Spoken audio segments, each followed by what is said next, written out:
নবীজি জিজ্ঞাসা করতেছেন, বেলাল তুমি কাঁদতেছো কেন? হযরতে বেলাল বলতেছেন, এতদিন আমি মনে মনে ভাবতাম আমি কোনো মানুষ না, কিন্তু আজকের যখন আপনি বলছেন ও বেলাল তুমি আসো, তোমার সাথে আমি এক প্লেটে খাবো, আমার মনে হয়েছে আমি বেলালও একজন মানুষ। সুবহানাল্লাহ, আমি বেলালও একজন মানুষ।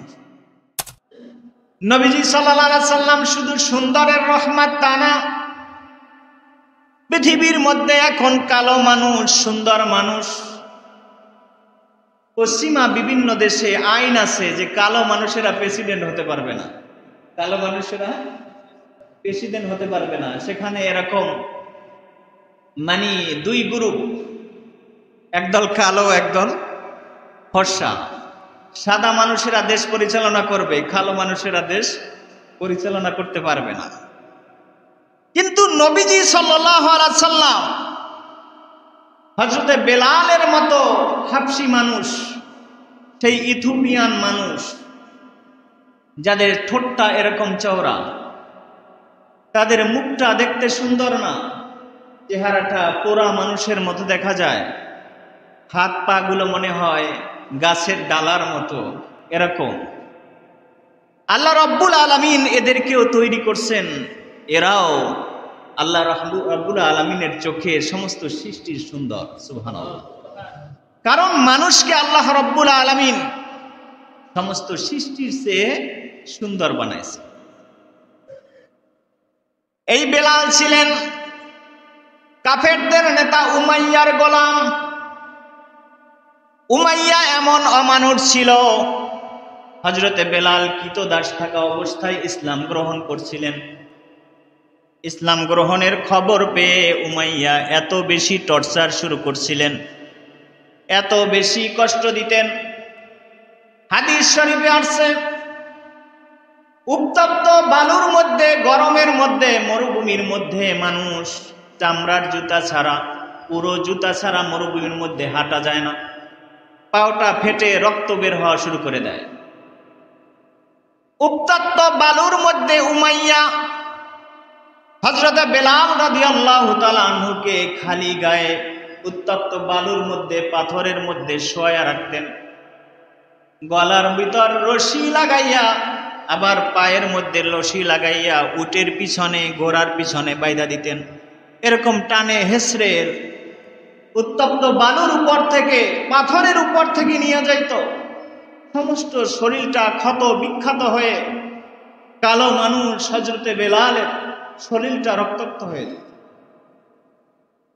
শীতের রাত্র হযরতে বেলালের জন্য নাভি থেকে হাঁটু পর্যন্ত এতটুকু পোশাক দিত উমাইয়া, বাকি শরীরটা খোলা থাকত।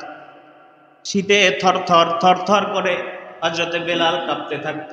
মানুষ জিজ্ঞাসা করত, উমাইয়া তুমি তোমার গোলামটাকে এত বেশি কষ্ট কেন দাও? উমাইয়া বলতো, আমি মালিক ও গোলাম, আমার সমস্ত শরীরে পোশাক, গোলামেরও যদি সমস্ত শরীরে পোশাক থাকে, তবে মালিক এবং গোলামের পার্থক্যটা কি হলো? উত্তপ্ত বালুর মধ্যে হযরতে বেলাল হাঁটতেন খালি পায়ে, পাওটা ফেটে রক্ত বের হতো। মানুষরা জিজ্ঞাসা করত, উমাইয়া তুমি তোমার গোলামটাকে কি একজোড়া জুতা দিতে পারো না? উমাইয়া বলতো, আমি মালিক ও গোলাম, আমার পায়ে স্যান্ডেল, ওর পায়েও স্যান্ডেল, তাইলে মালিক এবং গোলামের মধ্যে পার্থক্য কি হলো?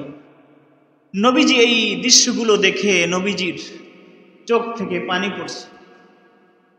আবু বকর সিদ্দিক রাদিয়াল্লাহু তাআলা আনহুকে ডাইকা বলতেছেন, আবু বকর, বেলালের জন্য আমার মনটা খুব কান্দে, কিন্তু আমি যে বেলালকে ছাড়াই আনবো এই পরিমাণ পয়সা তো আমার কাছে নাই। উমাইয়া এমন মানুষ ছিল, এমন জালেম ছিল, যেই গোলামটার দাম মনে করেন ৫,০০০, কিন্তু হযরতে বেলালকে যখন কেনার জন্য গেছে, দাম চাইছে মনে করেন ২ লাখ। কত চাইছে? ২ লাখ। নবীজি বলতেছেন, আবু বকর, আমার কাছে যা ছিল আমি তোমাকে দিলাম, তুমি চেষ্টা করো, দেখো উমাইয়ার কাছ থেকে তার গোলামটাকে ছাড়াই আনা যায় কিনা। আবু বকর সিদ্দিক রাদিয়াল্লাহু তাআলা আনহু কাঁদতেছেন। নবীজি সাল্লাল্লাহু আলাইহি সাল্লামের চোখের পানি, নবীজির মুখে কখন আমি হাসি দেখব, নবীজির মুখ থেকে একটু হাসি বের করার জন্য আবু বকর পেরেশান হয়ে গেলেন। আবু বকরের কাছে যা ছিল, নবীজির যা ছিল, দুইটা একাত্র করে উমাইয়ার কাছে গেল। উমাইয়ার কাছে দর কষাকষি করতেছেন, কিন্তু কাজ হয় না। উমাইয়া এত বেশি দাম চাচ্ছে, এতটুক অল্প পয়সায় কাজ হবে না। হযরত আবু বকর সিদ্দিক রাদিয়াল্লাহু তাআলা আনহু আরো কিছু মানুষের কাছে গেলেন। কিছু মানুষের কাছে গাইয়া চাঁদা তুইলা অনেক বেশি টাকা জমাইয়া এবার উমাইয়ার কাছে গেল। উমাইয়া, তুমি যেই পরিমাণ পয়সা তুমি চেয়েছো, টাকা চেয়েছো, আমি আনছি, এবার তুমি গোলামটাকে ছেড়ে দাও। গোলামটাকে ছাড়াই আনলো। নবীজির সামনে হযরতে বেলালকে যখন দাঁড় করাইলো, নবীজির চোখ থেকে পানি পড়তেছে, মুখ থেকে হাসি বের হয়ে গেছে। সুবহানাল্লাহ, নবীজির মুখ থেকে হাসি বের হয়ে গেছে। জগতের থেকে সবচেয়ে সুন্দর মানুষ, আর হযরতে বেলাল জগতের কালো মানুষদের একজন। তার সৌন্দর্য বলতে কিছু নাই। রহমতের নবী, সুন্দরের সুন্দর নবী বেলালকে বুকে জড়ায় ধরলেন। সুবহানাল্লাহ, বেলালকে বুকে জড়ায় ধরে বলতেছেন, বেলাল, আমারও কেউ নাই, তোমারও কেউ নেই। তুমি গোলাম, তোমার বাবা নাই, মা নাই, চতুর্দিকে কেউ নাই। আমি নবী, আমারও কেউ নাই। আজকের তুমি আর আমি এক হয়ে গেলাম। সুবহানাল্লাহ, তুমি আমার ফ্যামিলির সদস্য। আমার মুখে যদি এক লোকমা খাবার আসে, তুমি এক লোকমা পাবে। সুবহানাল্লাহ। নবীজি সাল্লাল্লাহু আলাইহি সাল্লাম মসজিদে নববীতে বসা, সামনে প্লেটে খাবার আসলো, কিছু খেজুর। হযরতে বেলাল সামনে থেকে হেঁটে যাচ্ছেন। নবীজি সাল্লাল্লাহু আলাইহি সাল্লাম বলতেছেন, ইয়া বেলাল তাআল হুনা, ও বেলাল তুমি এখানে আসো, কুল মাই, আমার সাথে খাবে আজকের। সুবহানাল্লাহ, তুমি আমার সাথে আজকের এক প্লেটে খাবে। কিতাবে আসছে হযরতে বেলাল নবীজির দিকে তাকায়া চোখের পানি ফেলাইলেন আর দাঁড়ায় রইলেন। বেলাল আসতেছেন না নবীজির কাছে। বেলালের বিশ্বাসই হচ্ছে না নবীজি আমার সাথে খাবেন। পৃথিবীর সবচেয়ে সুন্দর মানুষটা আমার সাথে এক প্লেটে খাবেন, বেলালের বিশ্বাসই হয় না। হযরতে বেলাল কাঁদতেছেন।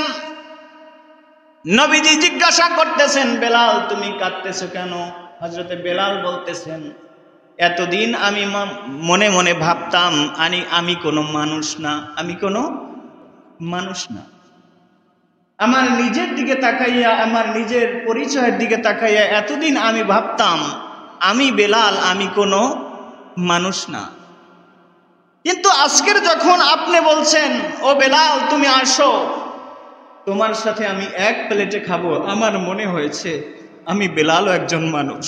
সুবহানাল্লাহ, আমি বেলালও একজন মানুষ।